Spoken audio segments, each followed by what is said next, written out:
এখন থেকে আপনারা ইউটিউবের মাধ্যমে আনলিমিটেড এআই ভিডিও তৈরি করতে পারবেন একদম সহজেই। আর এখানে কোনো সাবস্ক্রিপশন লাগবে না, আপনার যত মন চায় তত ভিডিও তৈরি করতে পারবেন। ইউটিউবে হচ্ছে এটা নতুন একটা আপডেট নিয়ে আসছে, তাদের প্ল্যাটফর্মে তারা একটা নতুন এআই টুলস নিয়ে আসছে, যার দ্বারা আপনারা এআই ভিডিও বানানোর জন্য ফ্রি এই টুলসটা ব্যবহার করতে পারবেন, ফ্রিতে এআই ভিডিও তৈরি করতে পারবেন, আপনাদের জন্য কোনো মাসিক সাবস্ক্রিপশন লাগবে না। তো তার আগে তোমরা আমার এই ভিডিওটা দেখো আগে এই ভিডিওটা কেমন হয়। আপনার আসল টার্গেট কিন্তু ভাইরাল হওয়া না। ভাইরাল হওয়াটা কখনো কন্টেন্ট ক্রিয়েটরদের নিশ হতে পারে না।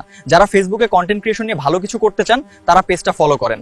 এই ভিডিওটা আমি কিভাবে তৈরি করলাম, তো ফুল প্রসেসটা আজকে আমি এই ভিডিওতে দেখি। তো ফার্স্টে আপনারা চলে আসবেন ইউটিউবে। ইউটিউব থেকে এখানে প্লাস আইকনে ক্লিক করে উপরে দেখতে পারবেন এখানে একটা জেমিনির মতো এআই অপশন আছে, এইখানে ক্লিক করবেন। দেন এইখানে দেখবেন ফটো টু ভিডিও, এখানে ক্লিক করার পর আপনার একটা ছবি দিয়ে দিবেন। এইবার আমার প্রম্পটটা এখানে পেস্ট করে দিবেন, আর এই প্রম্পটটা আমি আমার এই ভিডিওর কমেন্টে দিয়ে দিব। আর এইখানে যে বাংলা লেখাটা আছে এইটাকে আপনারা নিজেরা যেভাবে কথা বলাতে চান আপনাদের ক্যারেক্টারকে সেভাবেই লিখে দিবেন। এবার যদি তাদের কাছে এটা পাঠিয়ে দেন তাহলে কয়েক সেকেন্ডের মধ্যে আপনাকে একটা এআই ভিডিও ক্রিয়েট করে দিবে। এইবার সাইডে দেখবেন সেভ টু ডিভাইস নামের একটা অপশন আছে, এখানে ক্লিক করলে সরাসরি গ্যালারিতে সেভ হয়ে যাবে।